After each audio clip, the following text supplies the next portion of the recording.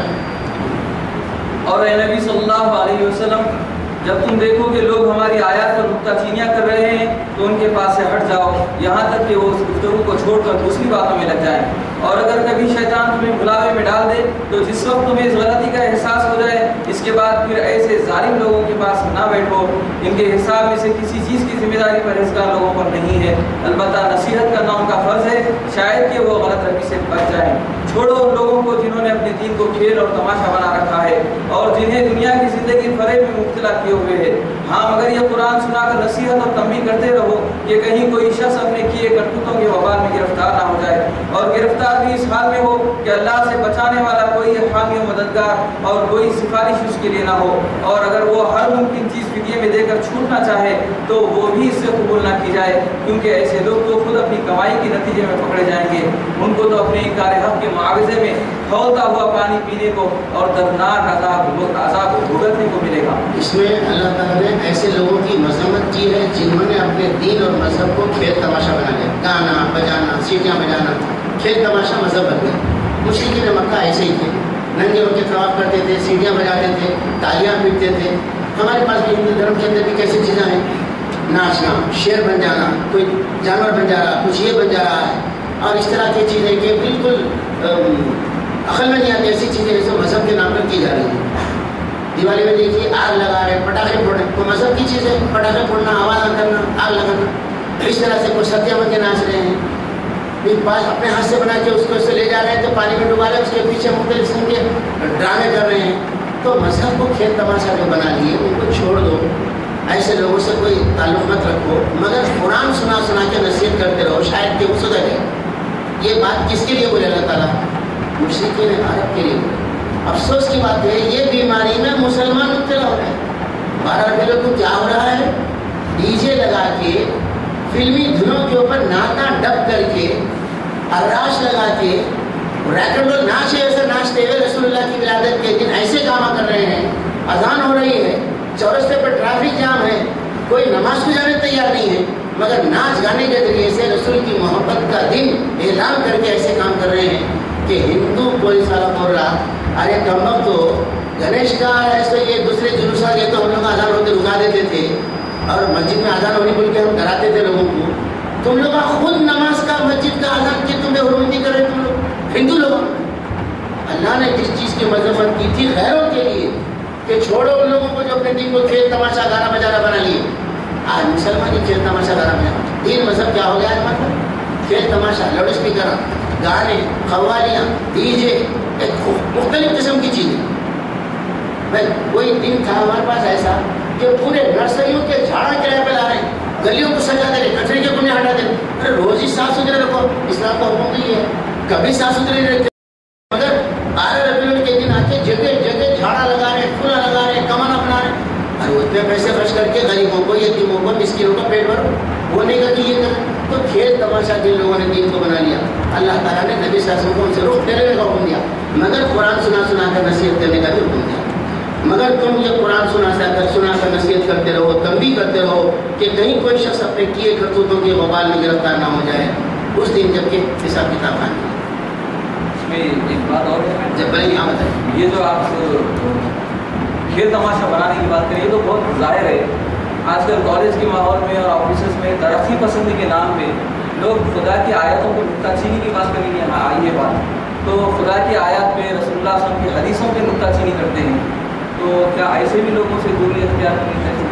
بے شک اللہ نے حکم دیا جہاں جس محفل میں اللہ کی آیتوں پر نکتہ چینی کی جا رہی ہے تو وہاں مت بیٹھو. اگر تم بیٹھیں گے تو انہیں میں تمہارا شمار ہوگا. اتنے لکھا ہوا ہے. اور یہاں فرمایا وہاں مت بیٹھو، وہاں سے اٹھ جاؤ. یہاں تک کہ دوسری باتوں میں لگ جائے تو پھر جا کے بیٹھ سکتے ہو. تو اللہ کی آیتوں پر نکتہ چینی کالج میں ہو رہی ہے، بعض سمپوزیم سیمینار میں ہو رہی ہے اسلام پر اعتراضات کے لیے. بلکہ جتنی حکومتوں کی پارلیمنٹ اسمبلی ہے وہاں کوئی کھڑے رہ کے بولے صاحب یہ حرام ہے، نہیں ہونا چاہیے، تو مذاق اڑا کے بولتے ہیں آج کے زمانے میں کہاں سے چلتا صاحب؟ اور نہ پردہ کرو باہر مت نکلو. چل سکتا ہے کیا؟ 4 شادی کی اجازت ہے صاحب، کرنے دیجیے. اب ایسا کیوں کریں؟ 2 بچوں سے زیادہ ہے تو پارلیمنٹ میں نہیں آنا بول رہے ہیں. 1 سے دوسری بیوی ہے تو انہیں بھی نہیں جا سکتا پارلیمنٹ میں.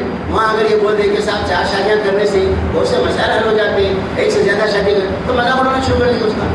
تو مذاق جہاں بھی اللہ کی آیتوں کا، شریعت کا اڑایا جاتا ہے، ایسے لوگوں کو ساتھ نہیں دینا، ان کے ساتھ بیٹھنا بھی منع کر دیا گیا. تو ان کے کام میں مدد کرنے کا کوئی سوال نہیں. لیکن بعض ترقی پسند گروپس ایسے ہیں جو اسلام کی شریعت کو بدلنے کا کام کرنا چاہتے ہیں، مگر ترقی پسندی کے نام پر ایسے خوشنما عنوانات ہیں ان کے پاس. حقوق نسواں کے نام پر تنظیم ہے، بمبئی اس کا مرکز ہے اس وقت، اور بڑے بڑے ٹاپ کے انجینئر، ڈاکٹر، پروفیسر، فلاسفر ایسے لوگ اس میں. وہ لوگوں کی کوئی محفل ہوتی ہے تو میں پوری کی پوری یہ ہوتی ہے کہ عورت کو ملاؤں نے جکڑ کے اس کو پابند کر دیا ہے، ہم کو اس سے آزادی دلانا ہے. قرآن نے بعض چیزوں میں جکڑا ہے، بعض چیزوں میں چھوڑا ہے. تو قرآن کی تعلیمات پر مذاق اڑانے کی ایسی باتیں ہوتی ہیں. ایسے سیمینار، سمپوزیم، ایسے مختلف قسم کے پروگراموں سے ہم کو بچنا چاہیے. ان سے دوستی بھی نہیں رکھنا چاہیے. اللہ کی دین سے مذاق اڑانے سے کیا دوستی ہو سکتی؟ اے نبی صلی اللہ علیہ وسلم ان سے پوچھو کیا ہم اللہ کو چھوڑ کر ان کو پکارے جو نہ ہمیں نفع دے سکتے ہیں نہ نقصان، اور جب کہ اللہ ہمیں سیدھا راستہ دکھا چکا ہے تو کیا اب ہم الٹے پاؤں پھر جائیں؟ کیا ہم اپنا حال اس شخص کا سا کر لیں جسے شیطانوں نے صحرا میں بھٹکا دیا ہو اور وہ حیران سرگرداں پھر رہا ہو، اور درا حال یہ کہ اس کے ساتھی سے پکار رہے ہوں کہ ادھر آئے سیدھی راہ موجود ہے؟ کہو حقیقت میں صحیح رہنمائی تو صرف اللہ ہی کی رہنمائی ہے، اور اس کی طرف سے ہمیں یہ حکم ملا ہے کہ مالک کائنات کے آگے سر اطاعت خم کر دو، نماز قائم کرو اور اس کی نافرمانی سے بچو، اسی کی طرف تم سمیٹے جاؤ گے۔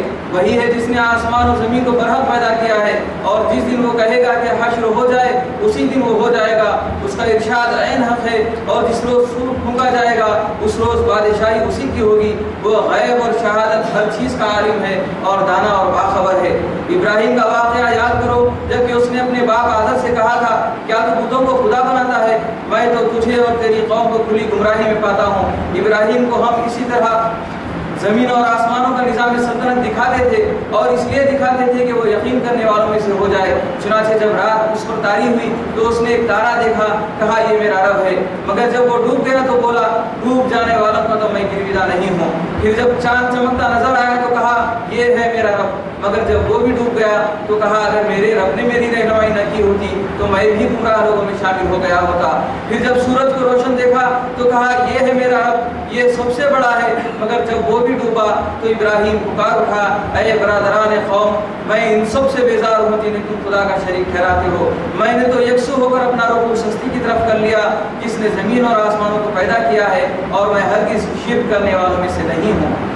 اس کی ابراہیم علیہ السلام کے ابتدائی دور کے مشاہدات کو دیکھ کر توحید کو پہنچنے کے زمانے کے واقعات ایسے قوم چاند تارے سورج کی عبادت کرتی تھی، بادشاہ کی بھی عبادت کرتی تھی، مورتیوں کی بھی عبادت کرتی تھی۔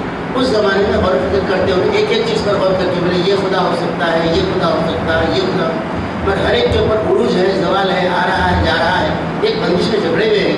یہ سب دیکھ کر انہیں اعلان کیا انی وجہت وجہی للذی فطر السماوات والارض حنیفا وما انا من المشرکین، میں ان تمام ہستیوں سے رخ موڑ کر اس ذات کی طرف اپنے آپ کو متوجہ کرتا ہوں جو ان تمام چیزوں کا پیدا کرنے والا، آسمان زمین کا بنانے والا ہے، میں ہرگز شرک کرنے والوں سے نہیں ہوں۔ گیا قوم کے پورے عقیدے کے خلاف، قوم کے پورے مزاج کے خلاف، قوم کے مذہب کے خلاف ایک ڈائنامک اعلان کیا۔ تب قوم نے کیا کیا؟ قوم لڑنے لگی، اس کی قوم اس سے جھگڑنے لگی، تو اس نے قوم سے کہا کیا تم لوگ اللہ کے معاملے میں مجھ سے جھگڑا کرتے ہو؟ حالانکہ اس نے مجھے راہ راست دکھا دی ہے، میں تمہارے ٹھہرائے ہوئے شریکوں سے، خودوں سے میں نہیں ڈرتا۔ ہاں اگر میرا رب ہی کچھ چاہے تو ضرور کچھ میرا نقصان وغیرہ ہو سکتا ہے، میرے رب کا علم ہر چیز پر چھایا ہوا ہے، پھر کیا تم ہوش میں نہ ہو گے؟ اور آخر میں تمہارے ٹھہرائے ہوئے شریکوں سے، بتوں وغیرہ سے کیوں ڈروں جبکہ تم اللہ کے ساتھ ان چیزوں کو خدائی میں شریک بنا کے نہیں ڈرتے جن کے لیے اس نے تم پر کوئی سند نازل نہیں کی ہے؟ ہم دونوں فریقوں میں سے کون زیادہ بے خوفی اور اطمینان کا مستحق ہے؟ بتاؤ اگر تم علم رکھتے ہو۔ حقیقت میں تو امن انہی کے لیے ہے جو راہ راست پر وہی ہیں جو ایمان لائے، جنہوں نے اپنے ایمان کو ظلم سے آلودہ نہیں کیا، یعنی ایمان لانے کے بعد جو شرک نہیں کرتے ان کے لیے امن ہے۔ دنیا میں آزمائش تو ہوتی، آخرت میں ہمیشہ کا امن انہی کے لیے ہے۔ غرض یہ کہ اللہ تعالیٰ نے ابراہیم علیہ السلام کو اپنے غور و فکر کے مشاہدات پہ غور و فکر کے ذریعے سے توحید کی دعوت سمجھا دی، پھر وہی نازل کر کے پیغمبر بنا دیا، پھر انہوں نے قوم کے اندر رہ کے تبلیغ کا کام شروع کیا۔ یہ تھی ہماری وہ حجت، ہماری وہ حجت جو ہم نے ابراہیم کو اس کی قوم کے مقابلے میں عطا کی۔ ہم جسے چاہتے ہیں بلند مرتبے عطا کرتے ہیں۔ حق یہ ہے کہ تمہارا رب نہایت دانا اور علیم ہے۔ پھر ہم نے ابراہیم کو اسحاق اور یعقوب جیسی اولاد دی اور ہر ایک کو راہ راست دکھائی، وہی راہ راست جو اس سے پہلے نوح کو دکھائی تھی، اور اسی کی نسل سے ہم نے داؤد، سلیمان، ایوب، یوسف، موسیٰ اور ہارون کو ہدایت بخشی۔ اس طرح ہم نیکوکاروں کو ان کی نیکی کا بدلہ دیتے ہیں۔ اسی کی اولاد سے زکریا، یحییٰ، عیسیٰ اور الیاس کو راہیاب کیا، ہر ایک ان میں سے صالح تھا۔ اسی کے خاندان سے اسماعیل، یسع اور یونس اور لوط کو راستہ دکھایا، ان میں سے ہر ایک کو ہم نے تمام دنیا والوں پر فضیلت عطا کی۔ نیز ان کے آباء و اجداد اور ان کی اولاد، ان کے بھائی بندوں میں سے بہتوں کو ہم نے نوازا، انہیں اپنی خدمت کے لیے چن لیا اور سیدھے راستے کی طرف ان کی رہنمائی کی۔ یہ اللہ کی ہدایت ہے جس کے ساتھ وہ اپنے بندوں میں سے جس کو چاہتا ہے، جس کی چاہتا ہے رہنمائی کرتا ہے۔ لیکن اگر کہیں ان لوگوں نے شرک کیا ہوتا تو ان کا سب کیا کرایا غارت ہو جاتا۔ وہ لوگ تھے جن کو ہم نے کتاب اور حکم اور نبوت عطا کی تھی، اگر یہ لوگ اس کو ماننے سے انکار کرتے ہیں تو پرواہ نہیں، ہم نے کچھ اور لوگوں کو یہ نعمت سونپ دی ہے جو اس سے منکر نہیں ہے۔ اے نبی صلی اللہ علیہ وسلم، وہی لوگ اللہ کی طرف سے ہدایت یافتہ تھے، انہی کے راستے پر تم چلو اور کہہ دو کہ میں اس تبلیغ و ہدایت کے کام پر تم سے کسی اجر کا طالب نہیں ہوں۔ یہ تو ایک عام نصیحت ہے تمام دنیا والوں کے لیے۔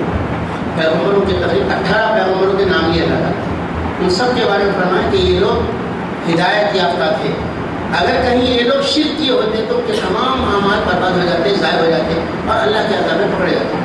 شرک اتنی بڑی برائی ہے کہ بڑے سے بڑے لوگ بھی، نیک سے نیک لوگ بھی اگر وہ کریں تو اللہ تعالیٰ اس کو معاف کرنے والا نہیں ہے۔ اور ان پیغمبروں کا نام لینے کے بعد فرمایا ان کے راستے پر آپ چلیے اے نبی صلی اللہ علیہ وسلم۔ تو اللہ کے رسول کو نیا نرالا راستہ لے کے نہیں آئے، پرانے پہلے کے پیغمبروں کی دعوت اور اسی کو پھر سے زندہ کرنے آئے ہیں۔ البتہ پہلے کے پیغمبروں پر دین مکمل نہیں ہوا تھا، حضور پر اللہ نے دین مکمل کیا، نبوت مکمل کیا، اب آگے کوئی پیغمبر آنے والی نہیں ہے۔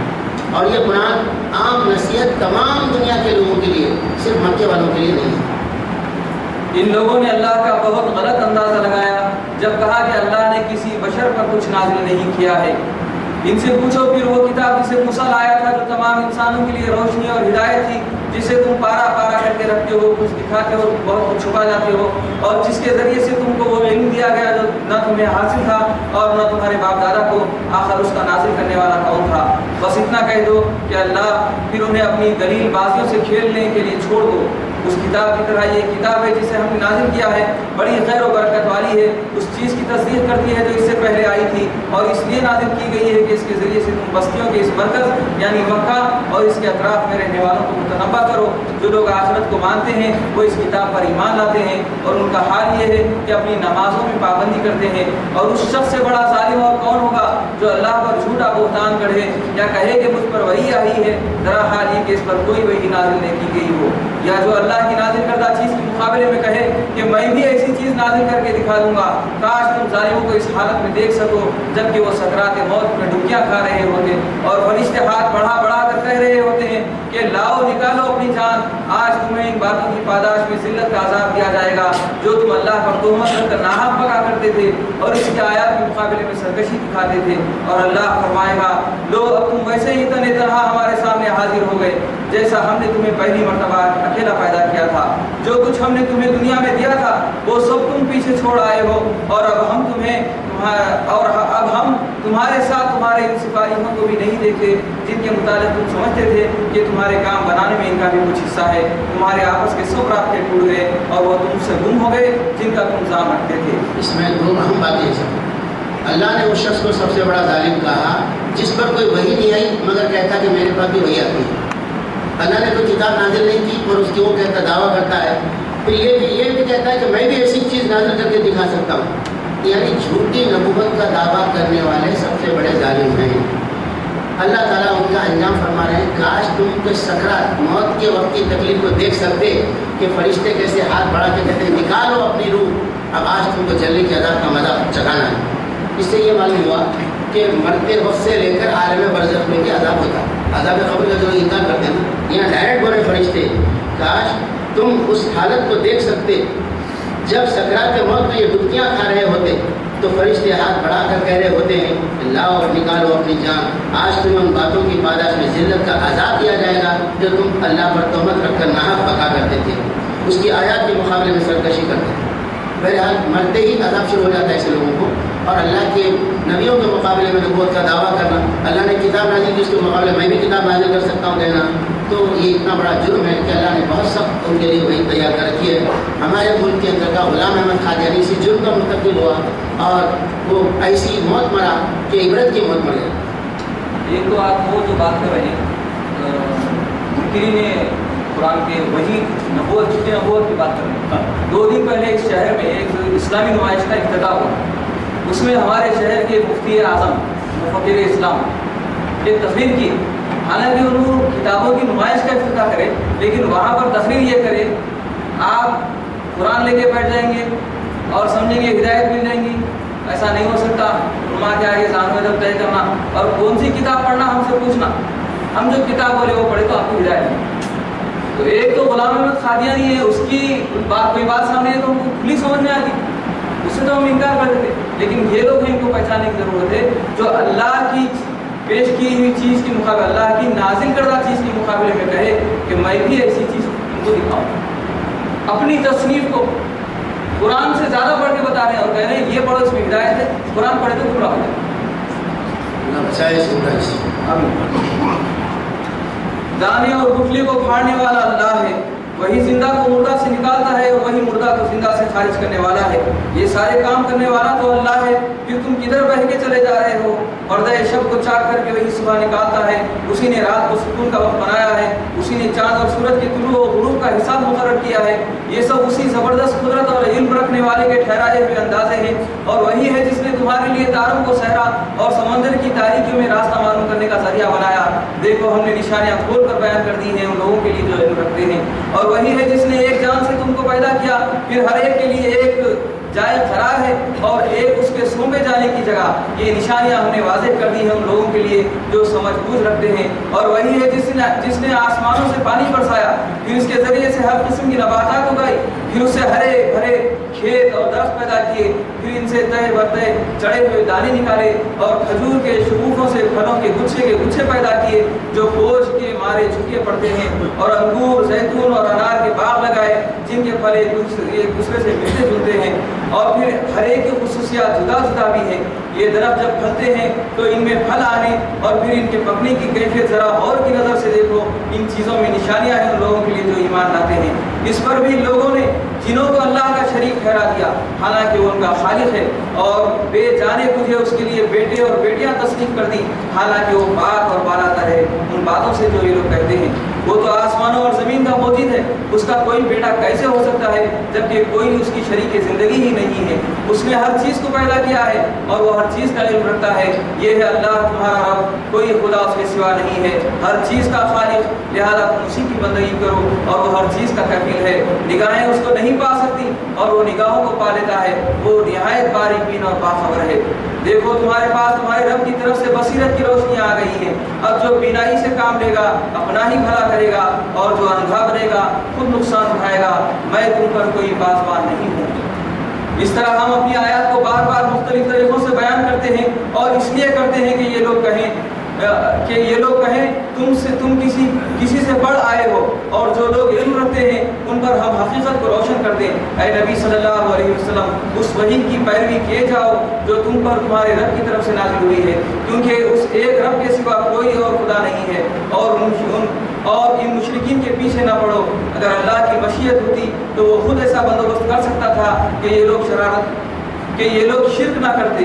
تم کو ہم نے ان پر پاسبان مقرر نہیں کیا ہے اور نہ تم ان پر حوالہ دار ہو. اور اے مسلمانوں، یہ لوگ اللہ کے سوا جن کو پکارتے ہیں انہیں گالیاں نہ دو، کہیں ایسا نہ ہو کہ یہ شرک سے آگے بڑھ کر جہالت کی بنا پر اللہ کو گالیاں دینے لگے.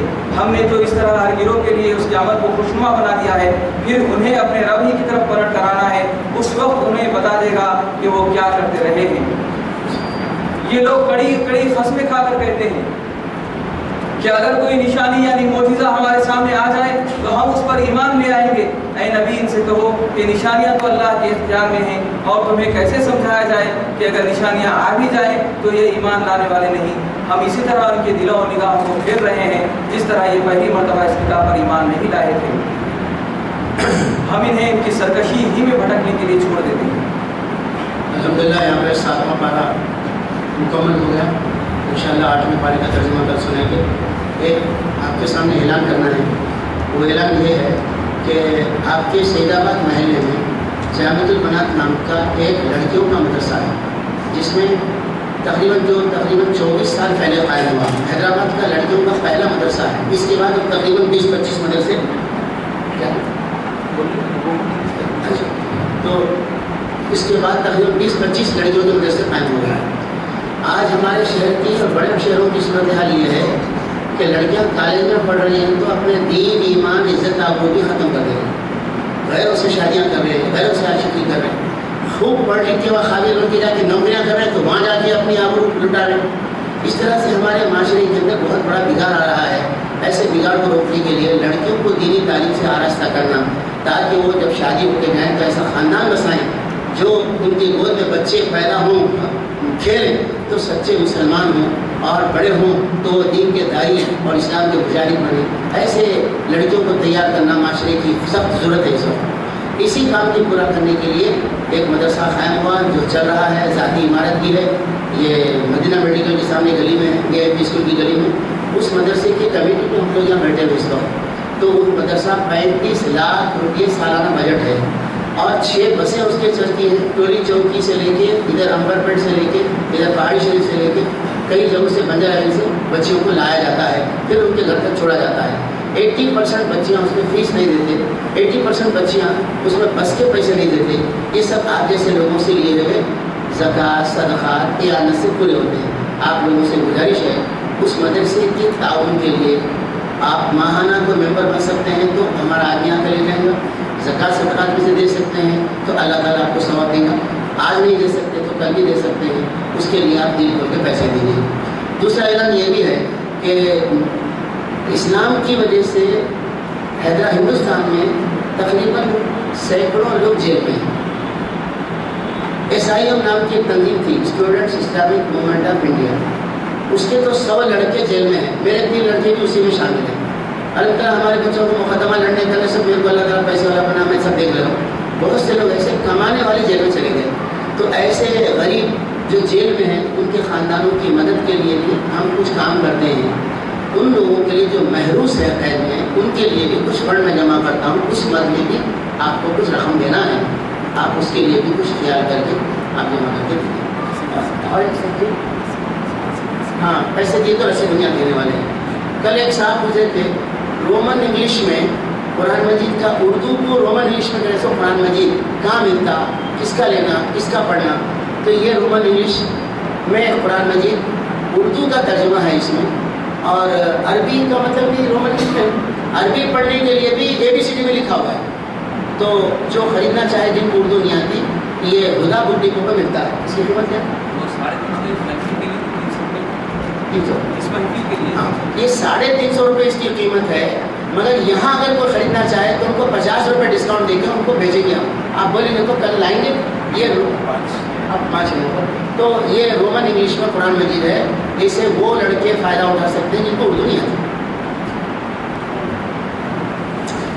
الحمدللہ رب العالمین والصلاۃ والسلام علی رسول اللہ. اے اللہ آپ کے کلام کو پڑھنے میں ایسی ہم کو کیفیت عطا فرمائیے کہ ہم ڈرتے ہوئے آپ کا کلام پڑھیں.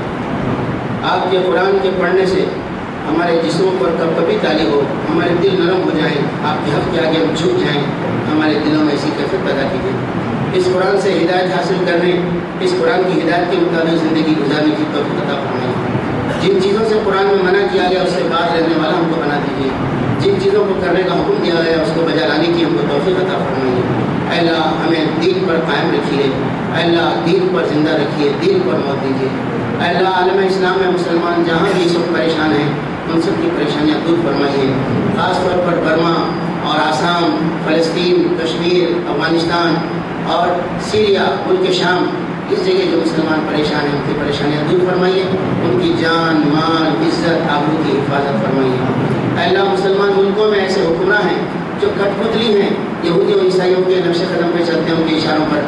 اے اللہ ان کو ہٹا کے اسلام پسندوں کو قائد بنا دیجیے، حکمراں بنا دیجیے. اے اللہ ہماری بستیوں میں جو بگاڑ کی لہر چل رہی ہے اس لہر کو روکنے، برائیوں کو روکنے، بھلائیوں کو پھیلانے کی کوشش کی توفیق عطا فرمائیے. اے اللہ ہم میں سے جو لوگ بیٹھے ہیں ان کی جو بھی مشکلات ہیں، کوئی قرضے میں مبتلا ہے، کوئی بیماری میں مبتلا ہے، کوئی پریشانی میں گھرا ہوا ہے، ہمارے ان تمام بھائیوں کی پریشانیوں کو آپ اپنے قدرت سے دور فرمائیے.